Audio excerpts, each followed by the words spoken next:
ए जेरिया महाराज माड़े चौंके च आऊं तुंदा सभनें दा मता मता मल्हार करनी आ। अज्ज माड़े चौंके च नारी बना दी ऐ चिल्लें दी, खानी ऐ ते आइयो फ्ही। चिल्ले बनाने आस्तै इक कौली कणकै दा आटा, इक बड्डा चमचा सूजी, अद्धा चिमचा लून ते बरीक बरीक कट्टी दियां सारियां गै सब्जियां। सब किश डूंगे च कट्ठा करियै थोड़ा थोड़ा पानी पांदे जाना ते इ'नेंगी रलांदे जाना। अपनी मर्जी दी कोई बी सब्जी तुस एह्दे च पाई सकदे ओ।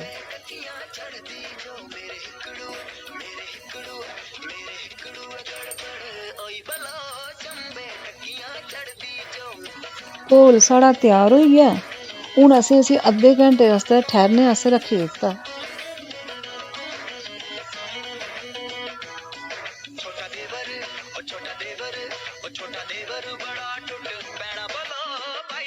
इद्धर तवा साढ़ा भखी गेदा ऐ ते तवे गी माड़ा माड़ा चुप्पड़ियै ते हून असें चिल्ले बनाना शुरू करने आं।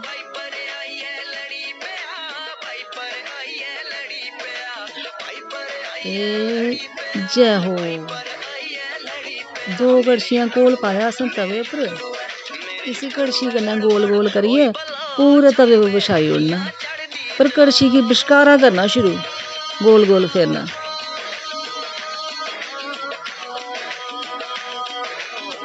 उ'आं ते लोग साल भर खंदे रौंह्दे चिल्ले, पर बरसांती लोग ज्यादा खंदे चिल्ले ते पूड़े। केईं लोग मिट्ठे चिल्ले खाना बी बड़ा पसंद करदे।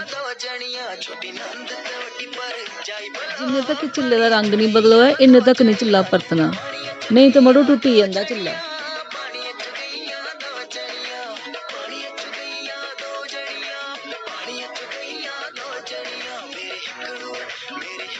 हून इसी चुप्पड़ियै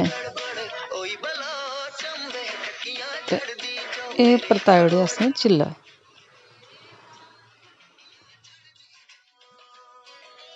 हून इसी दूए पास्से दा बी चुप्पड़ी लैन्ने आं। तेल जां घ्यो जेह्ड़ा मर्जी लेई लैओ तुस अपनी मर्जी दा चुप्पड़ने आस्तै।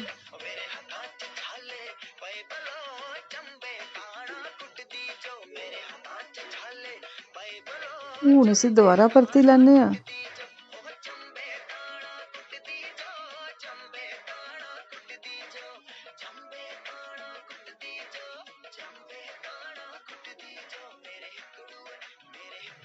चिल्ले गी शैल करियै दबाइयै सेकी लैना, नेईं ते बिच्चा गिज्जा रेही जंदा चिल्ला।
तुंदा सभनें दा हिरखी मल्हार